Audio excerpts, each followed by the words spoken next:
வணக்கம். ஒவ்வொரு வாரமும் செவ்வாய்க்கிழமை விக்ரமாதித்யர் கதை நம் சேனலில் போடப்படும். அனைவரும் பார்க்கும்படி கேட்டுக்கொள்கிறேன். 5ஆம் நாள் போஜராஜன் தனது பரிவாரங்கள் புடைசூழ நவரத்ன சிம்மாசனம் இருக்கும் இடம் வந்தார். சிம்மாசனத்தின் 4 படிகளை கடந்து 5வது படியில் அவர் காலடி வைத்த போது அந்த படிக்கு காவலாக இருந்த மந்திர மனோன்மணி பதுமை கைகொட்டி சிரித்தது. போஜராஜனே, சற்று நில்லும். எங்கள் விக்ரமாதித்ய மாமன்னரை போன்ற வல்லமையும் சாகச திறனும் உமக்கு இருந்தால்தான் இந்த சிம்மாசனத்திலே அமர்ந்து ஆட்சி நடத்த முடியும் என்று பதுமை கூற, மந்திர மனோன்மணி பதுமையே, உன்னுடைய விக்ரமாதித்ய மாமன்னரிடம் நீ கண்ட சிறப்புதான் என்ன? அதை சொல் என போஜராஜன் கேட்டார். மந்திர மனோன்மணி பதுமை விக்ரமாதித்யரின் சாகச கதையொன்றை சொல்லத் தொடங்கியது. எங்கள் விக்ரமாதித்ய மாமன்னர் இதே நவரத்ன சிம்மாசனத்தில் அமர்ந்து உலகம் போற்ற நல்லாட்சி நடத்தி வந்தார். இதற்குள் அவர்கள் நாடு 6 மாதம் முடிந்து காடு 6 மாதம் போக வேண்டிய காலம் வந்தது. காடு 6 மாத வாழ்க்கை என்றால் கண்டிப்பாக பட்டியை அழைத்தே செல்வார். விக்ரமாதித்யர் பட்டியை அழைத்து கொண்டு காடு 6 மாத வாழ்க்கைக்கு புறப்பட்டார். உடன் வேதாளமும் சென்றது. எந்த வழியில் போவது என்று தெரியாமல் போய்கொண்டே இருந்தார்கள். காட்டுப்பாதையில் கால் போன போக்கில் போய்கொண்டிருந்த அவர்கள் வழியில் குத்துக்கள் ஒன்று நிற்பதை கண்டார்கள். அந்த குத்துக்களுக்கு வடக்காகவும் தெற்காகவும் 2 வழிகள் பிரிந்து சென்றன. குத்துக்களில் ஏதோ வாசகம் எழுதப்பட்டிருந்தது. அதை பற்றி படித்தார். வடபுறம் செல்கின்ற பாதை வழியாக சென்றால் அழகிய அலகாபுரி நகரை அடையலாம். அந்நகரை ஆளுகின்ற அரசர் அழகேஷரிடம் 2 நடன மாதர்கள் உள்ளன. தனவதி, குணவதி என்று அந்த இருவரும் அரசருக்கு சரி நிகர் சமமாக இருப்பவர்கள். அவர்கள் தங்களிடம் வரும் ஆடவர்களிடம் 1000 பொன் வாங்கி கொண்டு கூடுவது வழக்கம். தெற்கு புறமாக உள்ள பாதையில் சென்றால் பாடலிபுரம் என்ற நகரை அடையலாம். அந்நகரை அமிர்தமோகினி என்ற அரசி ஆண்டு வருகிறாள். அவள் பேசா மடந்தை. அவளை பேச வைப்பவர்களை மணந்து கொள்வாள். இல்லையெனில் அவர்கள் தலை மொட்டையடிக்கப்பட்டு கழுதை மேல் ஊர்வலமாக அழைத்து செல்லப்படுவார்கள். பட்டி இதை படித்த உடனே விக்ரமாதித்யர் தான் அலகாபுரி போவதாகவும் பட்டி பாடாலிபுரம் போக வேண்டும் என்று முடிவு செய்தார். முடிவு செய்தவாறே இருவரும் அவரவர் வழியில் சென்றனர். பாடலிபுரத்தை அடைந்த பட்டி அங்கு ஒரு கிழவியின் வீட்டை அடைந்தார். தன்னை ஒரு வழிப்போக்கன் என்று சொல்லி கொண்டு கொஞ்சம் பொன் கொடுத்து அவள் வீட்டிலேயே தங்கினார். அந்நகரில் நடக்கும் வினோதத்தையும் பேசாமடத்தை பற்றிய விஷயங்களையும் அறிந்து கொள்ள முற்பட்டார். விக்ரமாதித்யர் வேதாளத்தோடு வடபுறம் நோக்கி சென்று அலகாபுரியை அடைந்தார். ஒரு ஆண்டியை போல வேடம் அணிந்து கொண்டு தனவதியின் வீடு சென்று வீட்டின் முன் கட்டப்பட்டிருந்த மணியை அடித்தார். அதை கண்ட ஒரு பெண் அவருடைய வயதோதிக தோற்றத்தை கண்டு பிச்சைக்காரனோ என்று எண்ணி ஒரு தட்டு நிறைய அரிசி கொண்டு வந்தாள். நான் பிச்சைக்காரன் அல்ல, 1000 பொன் கொண்டு வந்திருக்கிறேன், தனவதியை பார்க்க வேண்டும் என்றார். உள்ளே சென்ற அந்த பெண் யாரோ ஒரு ஆண்டி வந்திருக்கிறார் என்று கூறவும் அதை கேட்ட தனவதி, தாடி மீசை நரைத்தாலும் ஆசை நரைக்கவில்லையோ என்று கூறி அடிக்க உலக்கையோடு வந்தாள். அது கண்ட ஆண்டியான விக்ரமாதித்யர் அவள் அப்படி நடந்து கொண்டதற்கான காரணத்தை பிறகு தெரிந்து கொள்வோம் என்று எண்ணியவாறு குணவதியின் வீட்டை அடைந்தார். வீட்டின் முன் உள்ள மணியை அடித்தார். உடனே வந்து எட்டி பார்த்த பணிப்பெண் விஷயத்தை தெரிந்து கொண்டு குணவதியிடம் கூறினாள். அவரை அழைத்து வர சொன்னாள். குணவதி அவரை மலர்ந்த முகத்துடன் வரவேற்றாள். பின்னர் அவர் பருகுவதற்கு தண்ணீர் கொண்டு வந்து தந்தாள். அவர் களைப்பை போக்கினாள். பிறகு, சுவாமி, தாங்கள் என் வீடு தேடி வந்துள்ளது என் பாக்கியம் தவிர வேறென்ன? தங்களை கண்டது எனக்கு மகிழ்ச்சியை தருகிறது. இனி எந்நாளும் தாங்கள் இங்கேயே இருந்து சந்தோஷமாக இருங்கள். என்னால் முடிந்ததை எல்லாம் செய்கிறேன் என்று கூறி மேலும் மேலும் உபசரித்தாள். அது கண்ட விக்ரமாதித்யர், அன்புடைய பெண்ணாக இருக்கிறாயே, உன் பெயருக்கேற்ற குணங்களும் உனக்கு இருக்கிறது. ஆனால் உனக்கு என்ன பைத்தியமா? நானோ வயதானவர். என்னால் உனக்கு ஒரு லாபமும் இருக்காது. அப்படி இருக்க என்னை வீட்டில் வைத்துக்கொண்டு என்ன செய்ய போகிறாய் என்றார். அப்படியெல்லாம் சொல்லாதீர்கள். இனிமேல் தங்களுக்கு பணிவிடைகள் செய்வதே என் பாக்கியமாக கருதுகிறேன். தாங்கள் என்னுடைய வேண்டுகோளை ஏற்று இங்கேயே தங்கிவிடுங்கள் என்றார் குணவதி. தன்னால் விரட்டப்பட்ட ஆண்டி குணவதியின் வீட்டில் தங்கியிருப்பதை தன்னுடைய பணிப்பெண் மூலம் தெரிந்து கொண்டாள் தனவதி. குணவதிக்கும் தனவதிக்கும் 8 பொருத்தம் என்பார்கள்.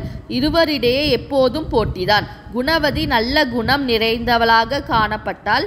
ஆனால் தனவதியோ பெயருக்கேற்ப பணம் பணம் என்றுதான் பேயாக அலைவாள்.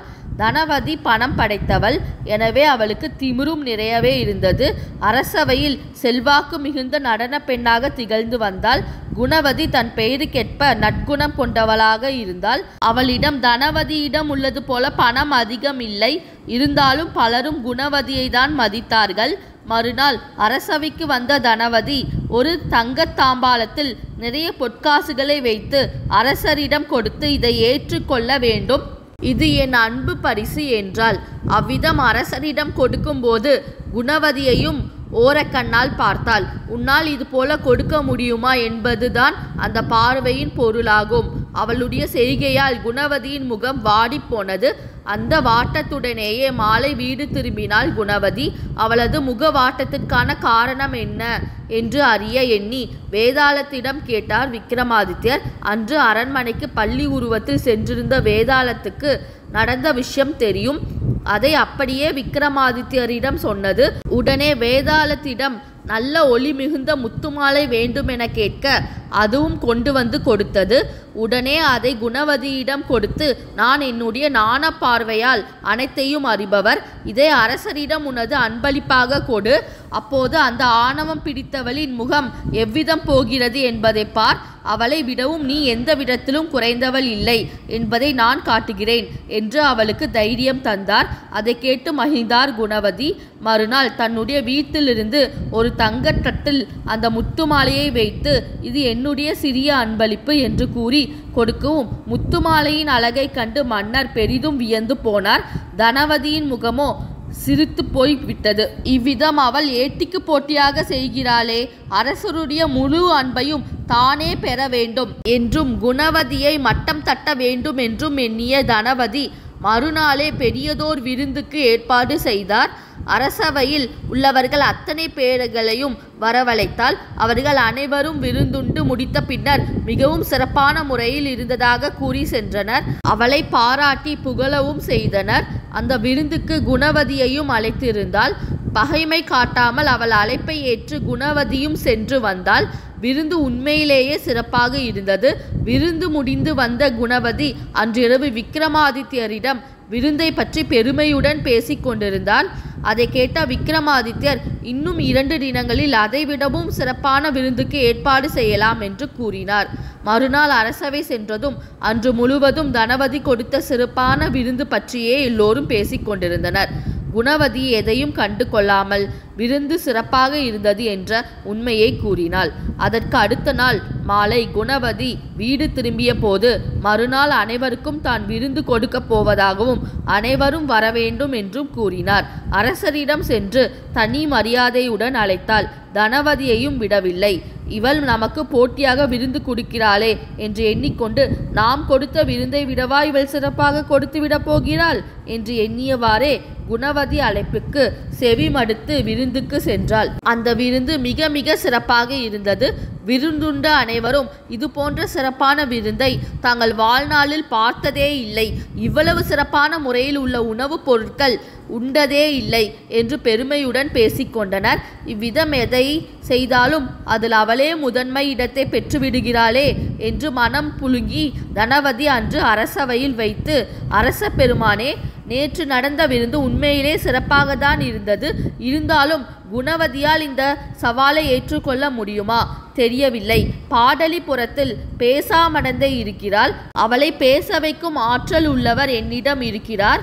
என்னுடைய ஒவ்வொரு செயலுக்கும் போட்டியாக வருகிறாளே குணவதி, அவள் வீட்டில் உள்ள ஆண்டியை வைத்து அந்த பேசாமடந்தையை பேச வைக்க முடியுமா என்று கேட்டாள். தனவதி தன்னுடைய பஞ்சாகம் பார்ப்பவரை வைத்து அந்த பேசாமடந்தையை பேச வைக்க முயற்சி செய்து வெற்றி பெறட்டும், அதில் எனக்கு மகிழ்ச்சிதான்.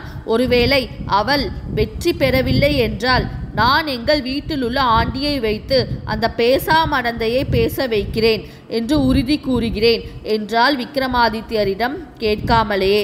இவ்விதம் இருவரும் சவால் விடுவது கண்டு அனைவரும் ஆச்சரியமடைந்தனர். இவர்கள் 2 பேர்களும் இவ்விதம் போட்டி போட்டுக் கொள்கிறார்களே எப்படி முடிய போகிறதோ என்று அவர்கள் அனைவரும் பெரிதும் ஆச்சரியப்பட்டனர். தனவதி தன் வீட்டுக்கு வந்ததும் தன்னுடைய ஆசை நாயகன் வைசியனை பார்த்து பேசாமடந்தையை சந்திக்கும் திட்டத்தை சொன்னால், வைசியனோ அதை கேட்டு குழம்பி போய் விட்டார். பேசாமடந்தையை பேச வைக்க முடியும் என்ற நம்பிக்கை அவரிடம் கிடையாது. ஆனாலும் தனது அவநம்பிக்கையை தனவதியிடம் கூறினால் தன்னை வீட்டை விட்டு துரத்தி விடுவாளோ என்ற அச்சத்தில் அந்த முயற்சியை ஏற்றுக்கொண்டார். தனவதி வைசியனிடம் 1,00,000 பொன்னை கொடுத்து எப்படியாவது முயற்சி செய்து பேசாமடந்தையை சந்தித்து அவளை பேச வைத்து வெற்றியுடன் திரும்ப வேண்டும் என்று கேட்டுக்கொண்டாள். 1,00,000 பொன்னை வாங்கி கொண்ட வைசியன் ஏதோ ஒரு குருட்டு நம்பிக்கையில் பாடலிபுரம் சென்று ஒரு விடுதியில் தங்கினார். மறுநாள் காலையில் அவர் பேசாமடந்தை இருக்கும் கோட்டைக்கு சென்றார். முதல் வாசலில் கட்டியிருந்த அழைப்பு மணியை அடித்தார். 2 பணியாளர்கள் வந்து வைசியனை அழைத்து சென்று கணக்கர்களிடம் விட்டனர். கணக்கர்கள் வைசியனிடமிருந்து 1000 பொன்னை வாங்கி கொண்டு கோட்டையின் முதல் வாசல் பக்கம் அவரை அனுப்பி வைத்தார்கள். வைசியனும் முதல் வாசலுக்கு சென்றார். அங்கே தயாராக காத்திருந்த பணியாளர்கள் அவருக்கு அறுசுவை உணவளித்து உண்ண சொன்னார்கள். வைசியன் வயிறு முட்ட சாப்பிட்டார். பிறகு அவரை அடுத்த கோட்டை வாசலுக்கு செல்ல சொன்னார்கள்.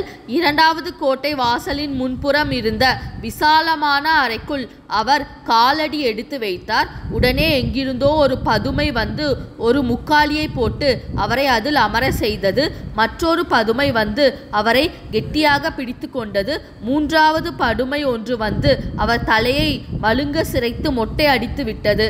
பிறகு 3 பதுமைகளும் சேர்ந்து வைசியனின் கழுத்தை பிடித்து வெளியே கொண்டு வந்து தள்ளிவிட்டன. அவமானம் அடைந்த வைசியன் தலையை தொங்க போட்டுக்கொண்டு அலகாபுரியில் தனவதி முன்னால் வந்து நின்றார். ஆனாலும் தனவதிக்கு ஒரு விஷயத்தில் ஆறுதல். வைசியனால் சாதிக்க முடியாத இந்த விஷயத்தை குணவதி வீட்டில் இருக்கும் அந்த ஆண்டி பண்டாரமா சாதித்து விட போகிறார் என்று நினைத்தாள். மறுநாள் அரசவைக்கு வந்த தனவதி மூலம் அவள் தோல்வியுற்றதை அறிந்த மன்னர் குணவதியிடம் இந்த விஷயத்தில் அவளது முயற்சியை தொடர சொன்னார். வேறு வழி இல்லாமல் குணவதி தனவதி விட்ட சவாலை ஏற்றுக்கொள்ள வேண்டியதாயிற்று. வாட்டமுடன் வீட்டுக்கு வந்த குணவதி அரசவையில் நடந்த நிகழ்ச்சிகளை விளக்கினாள். சுவாமி, இந்த சிக்கலான விஷயத்தில் தங்களால் எப்படி வெற்றி அடைய முடியும்? தங்களை போன்ற ஒரு மகானை இப்படிப்பட்ட கேவலமான செயலில் ஈடுபடுமாறு கேட்கவும் எனக்கு வெட்கமாக இருக்கிறது என்று வருத்தமுடன் கூறினாள். அதை கேட்ட விக்ரமாதித்யர், குணவதி, கொஞ்சமும் கவலைப்படாதே. நாளை காலை நான் பாடலிபுரம் செல்கிறேன். நீ நாளை மன்னனை சந்திக்கும் போது இன்றிலிருந்து 45 நாட்களுக்குள் பேசாமடந்தையை பேச வைத்து வெற்றி கண்டு அவளையும் அழைத்து கொண்டு வந்து சேர்வேன் என்று மன்னரிடம் உறுதியாக கூறு என்று சொன்னார். மறுநாள் காலையில் விக்ரமாதித்யர் வேதாளத்துடன் பாடலிபுரம் நோக்கி சென்றார். பாடலிபுரம் சென்ற விக்ரமாதித்யர் தெருவழியாக சென்று கொண்டிருந்த போது ஒரு கடையில் பட்டி சிலருடன் சொக்கட்டான் ஆடிக்கொண்டிருப்பதை பார்த்தார். அவரை கண்டதும் பட்டி எழுந்தோடி வந்தார். விக்ரமாதித்யர் பட்டியிடம் நடந்தவற்றை சொன்னார். பின்னர் இருவரும் வியாபாரிகள் போல வேடமிட்டு அந்த ஊரில் உணவு விடுதி நடத்தி கொண்டிருந்த ஒரு கிழவியின் வீட்டில் போய் தங்கினார்கள். மறுநாள் விக்ரமாதித்யரும் பட்டியும் பேசாமடந்தையை காண செல்வது குறித்து திட்டங்களை போட்டார்கள். விக்ரமாதித்யர் வேதாளத்தை அழைத்து 1000 பொன் தேவை என்று கூற வேதாளம் ஏற்பாடு செய்தது. இருவரும் அந்த 1000 பொன்னை எண்ணி சரிபார்த்து கொண்டிருந்த போது அந்த பக்கமாக வந்த கிழவி அவர்கள் ஏதோ வியாபாரம் செய்ய கிளம்புவதாக எண்ணிக்கொண்டு, குழந்தைகளை என்ன வியாபாரம் செய்ய போகிறீர்கள் என்று கேட்டாள். விக்ரமாதித்யர், பாட்டி, உங்கள் ஊரில் உள்ள பேசாமடந்தையை பற்றி என்னென்னவோ கதைகள் கூறுகிறார்களே, அவளை போய் பார்க்கலாமா என்று தீர்மானித்திருக்கிறோம் என்று கூறினார். அதை கேட்ட கிழவி அதிர்ச்சி அடைந்தவளாய், உங்களுக்கு ஏன் இந்த வீண் வேலை? அவளை சந்தித்து பேச வைப்பது என்பது நடக்கக்கூடிய காரியம் என்று நினைத்தீர்களா? அவளை பேச வைக்கும் எண்ணத்துடன் இங்கு வந்து எத்தனையோ முடிமன்னர்களும் செல்வந்தர்களும் அவமானப்பட்டு மொட்டை அடித்து கொண்டதுதான் மிச்சம். உங்களை பார்த்தாலோ மிகவும் நல்ல பிள்ளைகளாய் அப்பாவியாய் தெரிகிறது. எதற்காக இப்படி 1000 பொன்னையும் இழந்துவிட்டு அவமானப்பட்டு திரும்ப வேண்டும்? பேசாமல் ஊர் போய் சேருங்கள் என்று யோசனை கூறினாள். பாட்டி பேசாமடந்தையின் வினோதமான செயல்களை பற்றி கேள்விப்பட்டதிலிருந்து அவள் என்ன நோக்கத்துக்காக இப்படியெல்லாம் செய்கிறாள் என்பதை தெரிந்து கொள்ளவே விரும்புகிறோம். அவளுடைய சாகசங்களை முறியடிப்பதில் எங்களுக்கு ஒரு உற்சாகம், அவ்வளவுதான். மற்றபடி பேசாமடந்தையை பார்க்க செல்லும் போது என்ன மாதிரியான அற்புதங்களை சந்திக்க வேண்டி வரும் என்பதை பற்றி சொல்லுங்களேன் என்று விக்ரமாதித்யர் கேட்டார். எனக்கு தெரியாதா? பேசாமடந்தையை சந்திக்க வரும் எல்லோரும் பேசும் பேச்சுதான் இது. நீங்கள் மட்டும் எப்படி மாறுபட்டு இருக்க முடியும் என்று கூறிவிட்டு சிரித்தாள் கிழவி. பின்னர் பேசாமடந்தையின் மாளிகையில் உள்ள அற்புதங்கள், அதிசயங்களை சொன்னாள். நன்றாக கேளுங்கள். பேசாமடந்தையின் கோட்டை வாசலிலிருந்து அவள் இருக்கும் அரண்மனை வரையில் 10 வாசல்கள் உண்டு. முதல் வாசலை சென்று அடைந்ததும் அங்கே ஒரு அழைப்பு மணி கட்டப்பட்டிருக்கும். அந்த அழைப்பு மணி அடித்தால் பணியாளர்கள் வந்து உள்ளே அழைத்து செல்வார்கள். அங்கே கணக்கர்கள் 1000 வராகனை கேட்பார்கள். 1000 வராகனை கொடுத்ததும் அவர்கள் ஒரு விருந்து வைப்பார்கள். விருந்து சாப்பிட்டவுடன் அவர்கள் 2வது வாசலுக்கு அனுப்பப்படுவார்கள். 2வது வாசலில் விசையால் இயங்கும் 3 பதுமைகள் இருக்கும். அவர்கள் உள்ளே சென்றதும் ஒரு பதுமை முக்காலியை கொண்டு வந்து போடும். மற்றொரு பதுமை அங்கு வந்த ஆளை பிடித்து முக்காலியில் உட்கார வைக்கும். 3வது பதுமை அவர்களுடைய தலையை மொட்டை அடிக்கும். பிறகு 3 பதுமைகளும் வந்த ஆளை வெளியே துரத்திவிடும். 3வது வாசலில் காலடி வைத்தால் அங்கே 2 மல்லர்கள் இருப்பார்கள். அவர்கள் வருபவர்களை அடித்து உதைத்து வெளியே கொண்டு போய் தள்ளிவிடுவார்கள். 4வது வாசலுக்கு சென்றால் அங்கே ஒரு கருங்குரங்கு இருக்கும். அது அங்கே வருகிறவர்களை பயங்கரமாக பயமுறுத்தி வெளியே துரத்திவிடும். அதையும் தாண்டி 5வது வாசலுக்கு சென்றால் அங்கு இருக்கும் ஒரு புலி கடுங்கோபத்துடன் சீறிக்கொண்டு பாயும். அதை சமாளித்து கொண்டு 6வது வாசலில் அடியெடுத்து வைத்தால் ஒரு மத யானை அங்கே வருபவர்களை தாக்க முயற்சிக்கும். 7வது வாசலுக்கு சென்றால் தரையோடு தரையாக இருக்கும் ஒரு பெரிய கிணறு தென்படும். அந்த கிணற்றை கவனிக்காமல் நடந்து சென்றால் கிணற்றுக்குள் விழ வேண்டி வரும். அவர்கள் கிணற்றுக்குள் விழுந்தவுடன் 2 பலகைகள் கிணற்றுக்குள்ளிருந்து மேலே வந்து கிணற்றை மூடிக்கொள்ளும். கிணற்றில் விழுந்தவர்கள் மூச்சு திணறி இறக்க வேண்டியதுதான். 8வது வாசலில் சேறு நிறைந்த வாய்க்கால் ஒன்று இருக்கும். அந்த சேற்றில் இறங்கி அப்பால் சென்றால் ஒரு நத்தை கூட்டில் கொஞ்சமும் நீரும் ஓர் ஓலை சுருளும் இருக்கும். வாய்க்காலை கடந்ததும் ஓலை சுருளால் சேற்றை வலித்து விட்டு நத்தை கூடு நீரால் கால்களை கழுவி நத்தை கூட்டில் பாதி அளவு நீர் மிச்சமாக வைக்க வேண்டும். 9வது வாசலில் காலடி வைக்கும் போது ஒரு பளிங்கு மண்டபம் தென்படும். அதன் தரை வலுவலுவென்று கால்களை வலிக்கிவிடும் தன்மையில் இருக்கும்.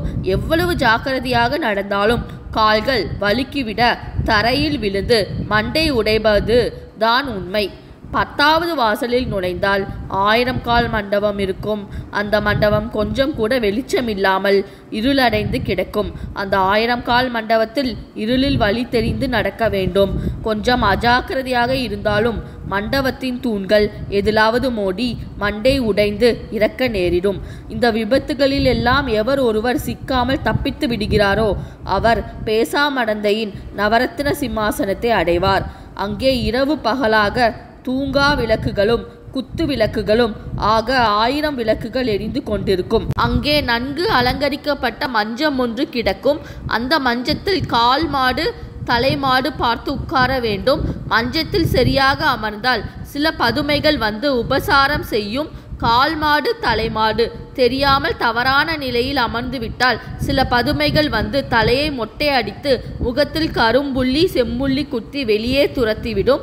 இவ்வளவு சங்கடங்களையும் வெற்றிகரமாக தாண்டி அங்கே சென்று விட்டால் அடுத்த கட்டமாக பேசாமடந்தையை சந்திக்கலாம். அப்பொழுதும் அவளை நேரடியாக சந்திக்க முடியாது. ஒரு திரை தொங்கவிடப்பட்டிருக்கும். அந்த திரைக்கு அப்பால் பேசாமடந்தை அமர்ந்திருப்பாள். திரைக்கு மறுபுறம் இருந்து கொண்டு அன்று இரவுக்குள் அவளை 3 வார்த்தைகள் பேச வைத்து விட வேண்டும்.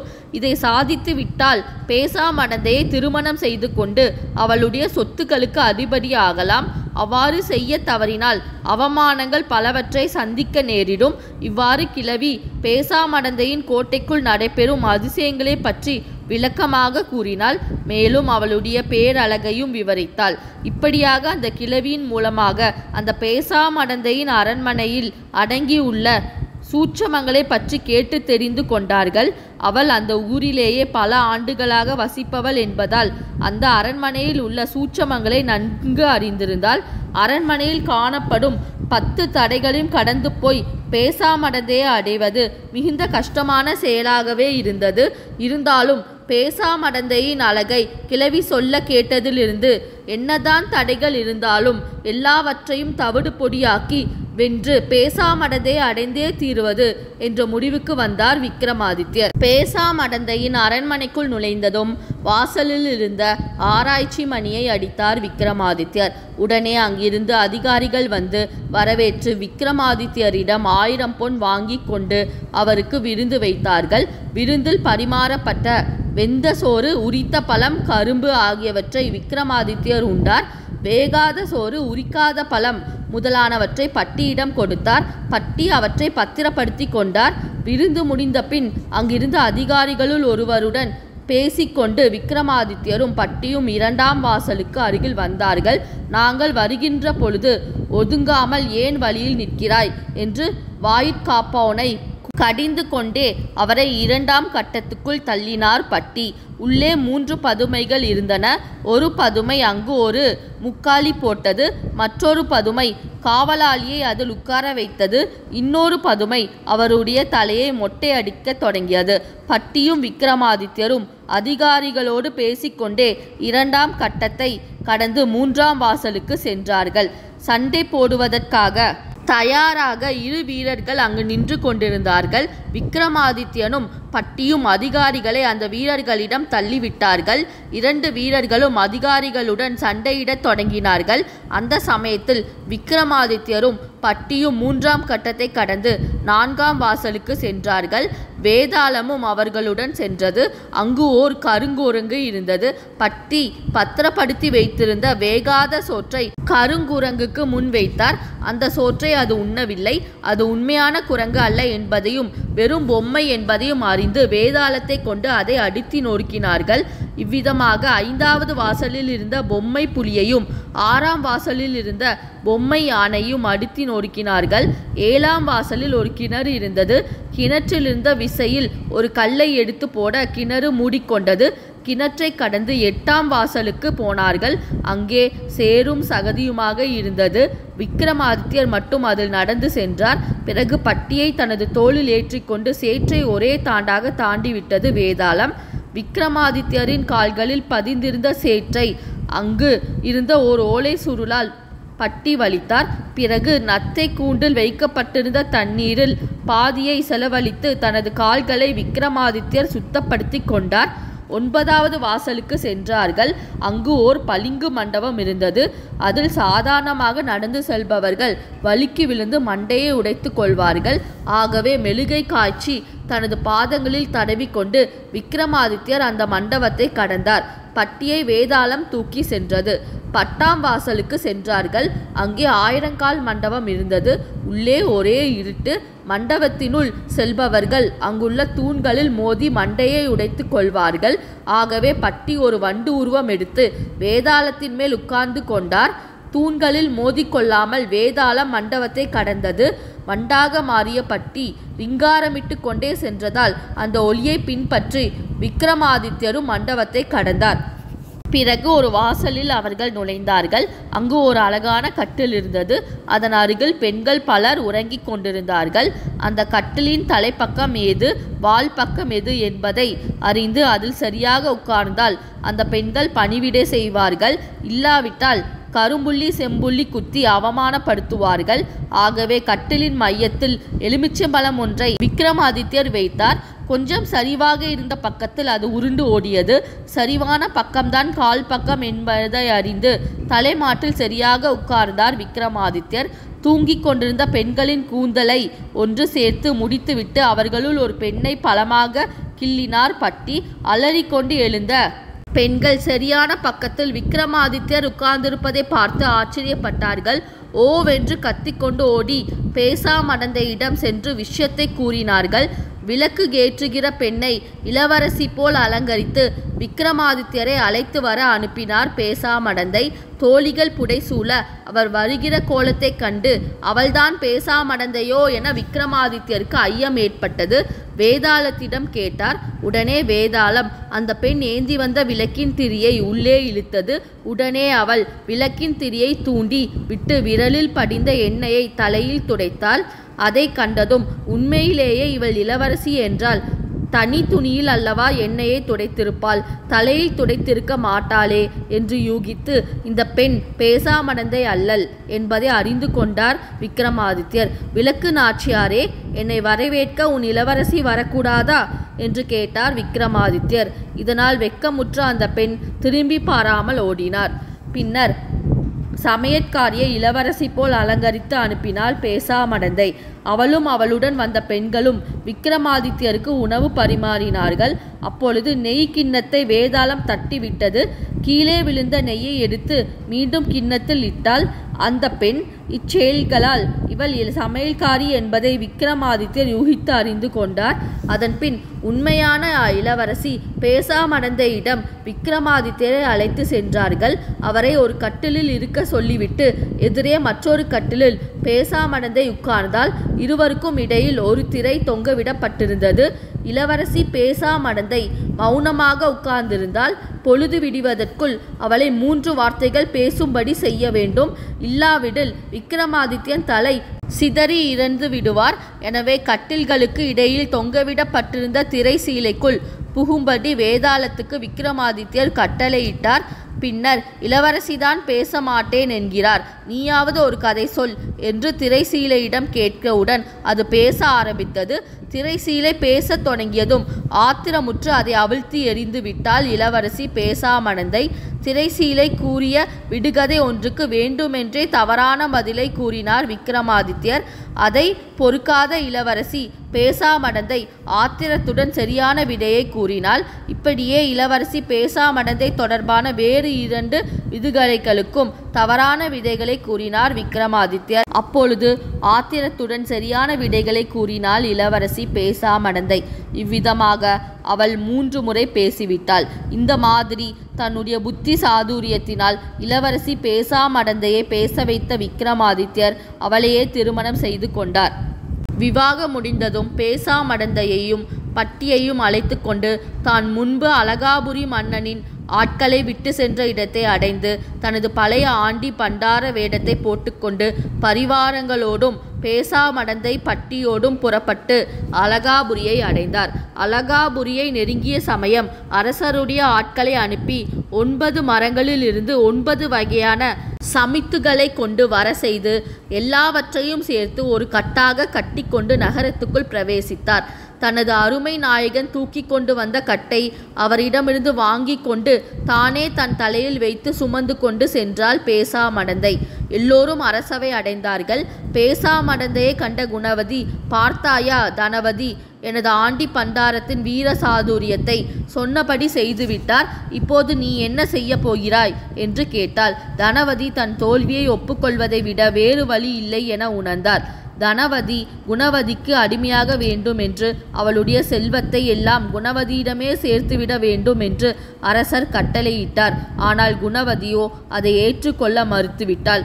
தனவதி தனக்கு அடிமையாக வேண்டாம் என்றும் அவளுடைய சொத்து எதுவும் தனக்கு வேண்டாம் என்றும் கூறிவிட்டாள். அவள் அடிமையானதாக அரசர் கூறியதே போதும் என்று சொன்னால். அவளுடைய பெருந்தன்மை எல்லோரது பாராட்டையும் பெற்றது. பின்னர் குணவதி விக்ரமாதித்யரையும் மற்றவர்களையும் அழைத்து கொண்டு தனது மாளிகையை அடைந்தாள். அப்போது பட்டி, அரசே, இன்றோடு காடு 6 மாதம் முடிவடைகிறது. அது தங்களுக்கு ஞாபகத்தில் இருக்கிறதா என்று கேட்டார். பட்டி சொன்னதை கேட்ட குணவதி மிகவும் ஆச்சரியப்பட்டாள். விக்ரமாதித்யரின் கால்களில் விழுந்து வணங்கி, தாங்கள் என்னோடு தங்கியிருந்த நாட்களில் ஒரு நாளாவது தாங்கள் யார் என்பதை சொல்லாமல் இருந்துவிட்டீர்களே என்று கூறியதோடு முன்னிலும் அதிகமாக உபசாரங்கள் செய்தாள். விக்ரமாதித்யர் தன் சுயரூபத்துக்கு வந்து அனைவரையும் அழைத்து கொண்டு உஜ்ஜயினி மகாகாளி பட்டணத்துக்கு புறப்பட்டார். அவர்கள் போய்க் கொண்டிருந்த போது 2 பிராமண இளைஞர்கள் விக்ரமாதித்யரை கண்டு வணங்கி தங்கள் குறைகளை கூறினார்கள். தங்கள் திருமணத்துக்காக வைத்திருந்த 10,000 பொன்னை வஞ்சகமாக ஒருவர் கவர்ந்து சென்று விட்டதாக சொல்லி கண்ணீர் விட்டார்கள். உங்களுடைய பொன்னை எப்படி இழந்தீர்கள் என்று கேட்டாள் குணவதி. உடனே அவர்கள் தாங்கள் பொன்னை இழந்த சோக கதையை கூட ஆரம்பித்தார்கள். நாராயணசாமி என்பவர் இந்த ஊரில் பிரபலமானவர். அவர் எந்த பொருள் மீதும் ஆசை கொள்ளாதவர் என்ற பெயரை பெற்றிருந்தார். அவரை மனப்பூர்வமாக நம்பிய நாங்கள் தல யாத்திரை புறப்படுவதற்கு முன்னால் நாங்கள் சேர்த்து வைத்திருந்த பொன்னை அவரிடம் கொடுத்து பத்திரமாக வைத்திருக்கும்படி கேட்டுக்கொண்டோம். அவரும் எப்போதும் சொல்லி வரும் நாராயண மந்திரத்தை கூறி நாங்கள் கொடுத்த பொன்னை வாங்கி கொண்டார். அதை உடனே ஒரு வேலையாள் மூலம் கொடுத்து அனுப்பிவிட்டார். எங்கள் தல யாத்திரை முடிந்து அவரிடம் சென்று பொன்னை கேட்டோம். அவர் எதையும் பேசாமல் நாராயணா நாராயணா என்று சொல்லிக் கொண்டிருந்தாரே தவிர பொன் பற்றி எதுவுமே பேசவில்லை. பிராமண இளைஞர்கள் இவ்விடம் கூறியதும் பேசாமடதே அவர்களிடம், நான் சொல்வதை நீங்கள் கவனமாக கேளுங்கள். நான் அந்த நாராயணசாமியிடம் சென்று பேசிக் கொண்டிருப்பேன். அப்போது நீங்கள் அங்கு வந்து அவரிடம் எங்கள் பொன்னை கொடுங்கள், திருமணம் செய்ய வேண்டும் என்று கூறுங்கள். நான் அங்கு போன உடனேயே வந்து விடாதீர்கள். நான் அவரிடம் பேச ஆரம்பித்து 5-6 நிமிடங்கள் கழித்துதான் வர வேண்டும் என்றால் பேசாமடந்தை. அந்த பிராமண இளைஞர்கள் இருவரும் தலையசைத்தனர். பிறகு குணவதியை பார்த்து, இந்த பிராமணர்கள் இருவரும் என்னை பார்த்துவிட்டு வெளியே வந்ததும் நீங்கள் உள்ளே வந்து என்னிடம் உங்கள் கணவர் ஊரிலிருந்து வந்துவிட்டார் என்று சொல்ல வேண்டும் என்று கூறினாள். அதற்கு குணவதி தலையசைத்தாள். பேசாமடந்தை தன் திட்டப்படி நாராயணசாமியிடம் சென்று, சுவாமி வணக்கம், என்னுடைய கணவர் வெளியூர் சென்றிருக்கிறார். எப்போது வருவார் என்று தெரியவில்லை. என்னுடைய மொத்த நகைகளையும் உங்களிடம்தான் தரப்போகிறேன். நீங்கள் பத்திரமாக வைத்திருந்து அதன் பின்னர் திருப்பி தர வேண்டும் என்றால் உடனே அவர் நாராயணா நாராயணா என்றார். அந்த நேரத்தில் அந்த 2 பிராமண இளைஞர்களும் உள்ளே வந்து, சுவாமி நாங்கள் பெண் பார்த்து விட்டோம். நாங்கள் கொடுத்த 10,000 பவுன்களையும் தந்து விடுங்கள் என்றார்கள். உடனே அவர் தனது வேலைக்காரனை அழைத்து, இவர்களுடைய 10,000 பொன்னை கொண்டு வந்து கொடுத்துவிடு என்று உத்தரவிட்டார். அந்த வேலைக்காரனும் 10,000 பவுன்களை கொடுக்கவும் அந்த பிராமண இளைஞர்கள் பெற்றுக்கொண்டு வெளியே வந்தனர். பிராமண இளைஞர்கள் வெளியே வந்ததும் குணவதி உள்ளே போய் பேசாமடந்தையிடம், உன்னுடைய கணவர் ஊரிலிருந்து வந்துவிட்டார் என்று கூறிவிட்டு சென்றாள். நல்லதாக போயிற்று. இன்று மாலையில் இன்னும் கொஞ்சம் நகைகளுடன் வருகிறேன் என்று கூறவும் நாராயணசாமியார் முகம் பெரிதும் மலர்ந்தது. ஒரு வழியாக வழியில் கண்ட பிராமண இளைஞர்களின் பிரச்சனை தீர்ந்தது. பின்னர் விக்ரமாதித்யர் அரண்மனையை அடைந்து பெண்கள் இருவரையும் அந்தப்புறம் அனுப்பிவிட்டு அரசவை சென்று நவரத்ன சிம்மாசனத்தில் அமர்ந்து நல்லாட்சி புரிய ஆரம்பித்தார். இவ்வளவு நேரமாக விக்ரமாதித்யருடைய சாகசங்களை கூறி வந்த மந்திர மனோன்மணி பதுமை, போஜ மகாராஜனே, எங்கள் விக்ரமாதித்ய மாமன்னருக்கு இருக்கும் இந்த பேராற்றலுக்கு உம்முடைய ஆற்றல் ஒரு சிறிதாவது ஈடு கொடுக்க முடியுமா என்று கேட்டது. அதற்குள் சூரியன் அஸ்தமித்து விடவே போஜராஜன் மிகுந்த மன வருத்தம் கொண்டு அரண்மனை அந்தப்புறத்துக்கு சென்றார். இந்த சேனல் பிடிச்சிருந்தா லைக் பண்ணுங்கள், ஷேர் பண்ணுங்கள், சப்ஸ்கிரைப் பண்ணுங்கள். நீங்கள் சப்ஸ்கிரைப் பண்ண ஸ்க்ரீனில் வர வீங்கிற ஐக்கானை கிளிக் பண்ணுங்கள். அடுத்து என்ன நடந்தது என்பதை பற்றி அடுத்த வீடியோவில் பார்ப்போம். ஒவ்வொரு வாரமும் செவ்வாய்க்கிழமை விக்ரமாதித்யர் கதை நம் சேனலில் போடப்படும். அனைவரும் பார்க்கும்படி கேட்டுக்கொள்கிறேன். நன்றி.